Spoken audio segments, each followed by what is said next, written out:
For Pacifica Radio, I'm Christina Onnested. President Joe Biden is expected to sign a gun control executive order today that would increase the number of background checks to purchase arms. He's expected to make that announcement at a speech in Monterey Park, California, where a gunman stormed a dance hall and shot 20 people, killing 11, following a Lunar New Year celebration. The president is also expected to ask the Federal Trade Commission to issue a public report analyzing how gun manufacturers market to minors and use military images to market to the general public. John Feinblatt, president of Everytown for Gun Safety, calls the anticipated orders a home run for public safety, which would significantly expand background checks on gun sales, keep weapons out of the hands of dangerous people, and save lives, he said. The president announced plans to sell nuclear-powered submarines to Australia as part of a move to increase security and stability in the Indo-Pacific region Monday. The plan would also include cooperation to develop a new class of submarine to be built in Australia with U.S. and British technology. It comes amidst growing tensions with China over issues like the Taiwan Strait, as Christopher Martinez reports. Biden announced the alliance's first major action. Developing Australia's conventionally armed nuclear-powered submarine capacity. The submarines will be Virginia-class nuclear-powered subs, but Biden emphasizes they will only carry conventional weapons, not nukes. The announcement includes more than the 3 to 5 submarines. It also includes plans to beef up U.S. ports in Australia and invest in Australian facilities to maintain the subs.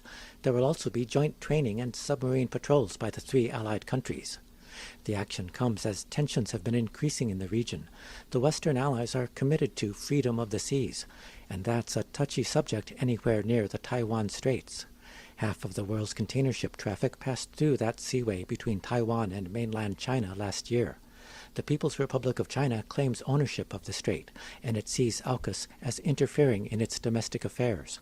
But that's not how Biden sees it. Enhance the stability of the Indo-Pacific amid rapidly shifting global dynamics. Rishi Sunak is the British Prime Minister. Keeping our oceans free, open and prosperous. Reporting for Pacifica Radio News KPFA, I'm Christopher Martinez. China says the plan is a path to error and danger.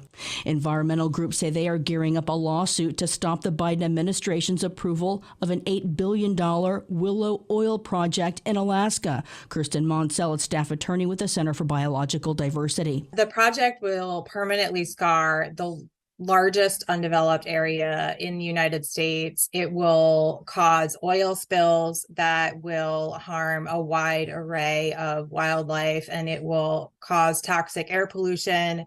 And the project will also push species struggling to survive in a warming world even closer to the brink of extinction through oil spills and harmful noise pollution that disturb their essential behaviors like breeding, feeding, and resting, not to mention, more greenhouse gas emissions that are already cooking our climate and melting their habitat. Monsell says even the government's analysis acknowledges oil spills will occur throughout the life of the project and would further endanger polar bears, among other species. Kanoko Phillips says the project could produce up to 180,000 barrels of oil a day. An unrelenting cyclone Freddy that's currently battering southern Africa has killed at least 56 people in Malawi and Mozambique since it struck the continent for a second time Saturday night. Authorities in both countries have confirmed. Local police said 51 people in Malawi, including 36 in the financial hub of the center of the country, have died,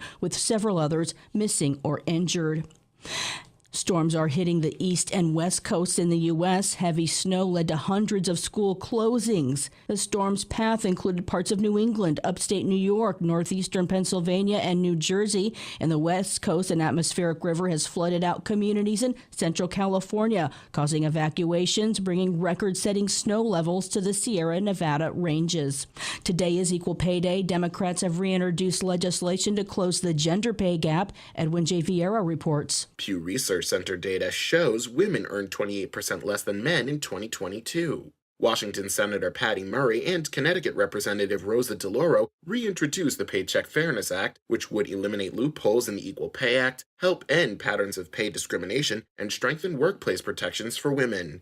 DeLauro has introduced the bill in the House before, though she says partisanship has prevented its passage. Year in and year out, a majority of Republicans in both the House and Senate, for some reason, they simply cannot get on board with what is common sense legislation, and it is about doing the right thing. Men and women in the same job deserve the same pay.